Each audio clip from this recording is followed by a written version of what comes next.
Será que o Jorge pode falar algo sobre esse multiverso que tanto se fala hoje?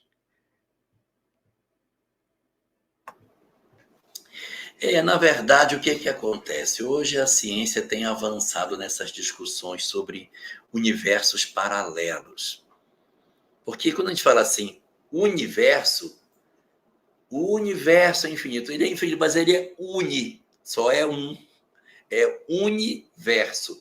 É uma coisa só, sem limite, criado por Deus. Como se, de repente, nós pudéssemos comparar o universo como se ele fosse uma folha de papel, não é? Uma folha de papel. Então, isso aqui é o universo. Ele é imenso, mas ele é um só. Agora, imagine o multiverso como se eu tivesse outras folhas de papel atravessando essa folha e mais uma outra folha. Então, imagine como se fosse um livro aberto que você toma isso como se fosse um universo.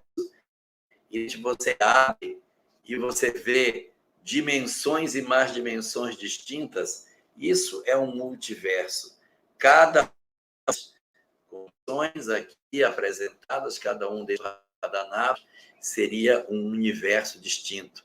E a fusão de todos eles constituiriam o multiverso. Então, esses conceitos eles têm surgido hoje na física, tentando explicar que, na verdade, a gente não tem só essa expressão de vida, que nós viveríamos dentro de um único universo, mas outros universos interagiriam em outras dimensões com o nosso. São ideias teóricas que a física coloca e que, de certa maneira, a gente precisa trabalhar isso no campo das teorias. Então, quer dizer que existem outras dimensões, que, além daquilo que a gente enxerga, existe uma outra dimensão de vida que atravessa a nossa. Então, você tem várias possibilidades de existência no mesmo lugar, que no mesmo lugar onde eu estou, eu posso ter uma outra dimensão, uma outra realidade.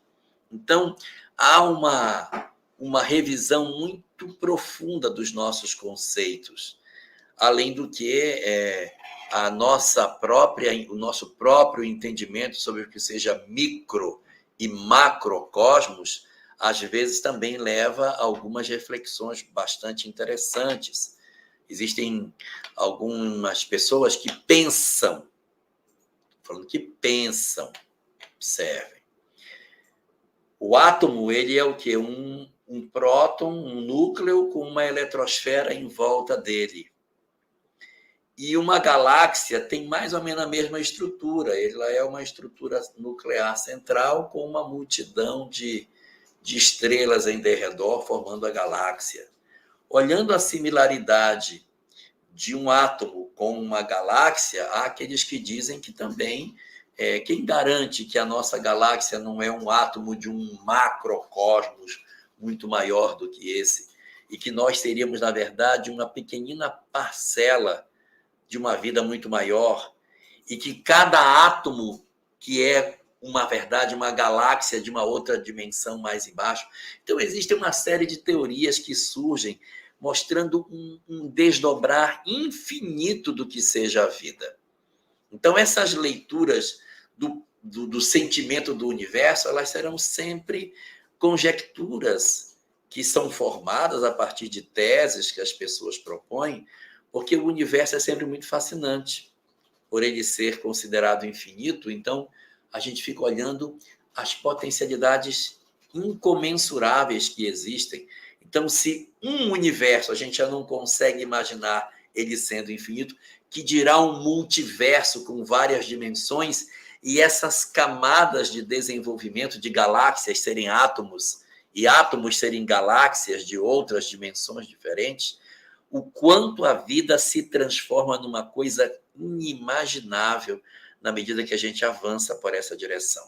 Por enquanto, esses são apenas conceitos teóricos, porque existem questões que são muito mais próximas de nós e que precisam da nossa atenção mais particular, porque o nosso foco, no nosso atual grau de evolução hoje, é um de tentar resolvermos as nossas questões mais próximas do relacionamento entre aqueles que conosco convivem, porque isso é que está, de fato, movimentando a nossa intimidade e gerando as nossas dores reais que a gente atravessa na existência.